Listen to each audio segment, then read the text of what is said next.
देखिए, सबसे पहले मैं बता दूं, मेरा नाम डॉक्टर अंकित भारद्वाज है। मैं यहाँ पर मेडिकल डायरेक्टर और जनरल फिजिशियन और पल्मोनोलॉजिस्ट की पोस्ट पे हूँ। हमने यहाँ पर इमरजेंसी की सुविधा शुरू करी है। आईसीयू है हमारे पास, जिसमें 9 वेंटिलेटर हैं।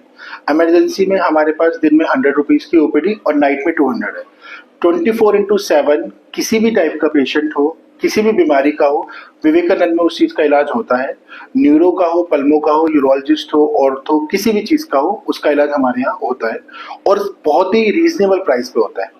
क्योंकि हमारा जो मेन मकसद है वो दो चीजों पे है कि जब हमारे पास कोई मरीज आए तो उसको सबसे पहले ये पता होना चाहिए कि हमारे पास क्यों आया है, और दूसरा हम उसको ये बता सकें कि इस बीमारी का क्या हल है और कितने पैसे उसको लग सकते हैं।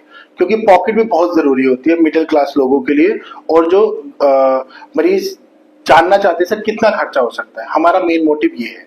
कार्डियो को भी शुरू किया? हाँ जी, हमने कैथ लैब शुरू करी है।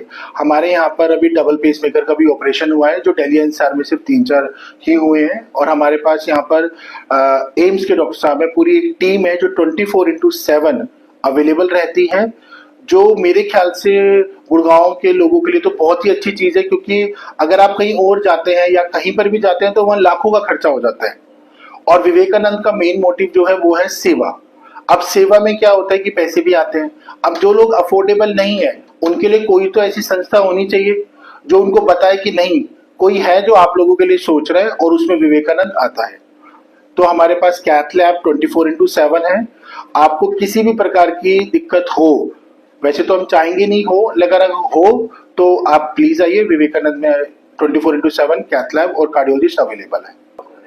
देखिए, मैं सबसे पहले ये बताना चाहता हूँ कि हमें चीजें पता हैं और हम करना भी नहीं चाहते। हमें पता है कि पोल्यूशन है, हमें पता है कि सुबह और शाम को ये चीज बहुत उच्च स्तर पर चली जाती है। इसलिए मेरी तो सबसे पहले ये कि मॉर्निंग और इवनिंग वॉक पे थोड़ा कम ध्यान दीजिए, कि उस टाइम पोल्यूशन का लेवल थोड़ा ज्यादा होता है। घर पे प्यूरिफायर होने चाहिए। अगर आप अफोर्डेबल नहीं है तो प्लांट्स बहुत जरूरी हैं। और आपको अगर अपने फेफड़े को मजबूत रखना है तो निरंतर एक्सरसाइज करना, डीप ब्रीदिंग एक्सरसाइज करना, अच्छा हाइजीन रखना, अच्छा खाना खाना बहुत जरूरी है। अब जैसे आपने गुड़गांव की बात की, पोल्यूशन बहुत ज्यादा है, उससे जो बीमारियां होती है उसमें मेन कारण है स्ट्रेस। क्योंकि मेट्रोपॉलिटन जो सिटी है उसमें लोगों को चिंता लेने की एक आदत सी हो गई है, तो वो अपने ऊपर फोकस नहीं कर पाते, जिसमें डाइट भी आती है, हम क्या खाएं, हमारा एनवायरनमेंट, हमारे आसपास के लोग, वो सब हमें ध्यान रखना चाहिए।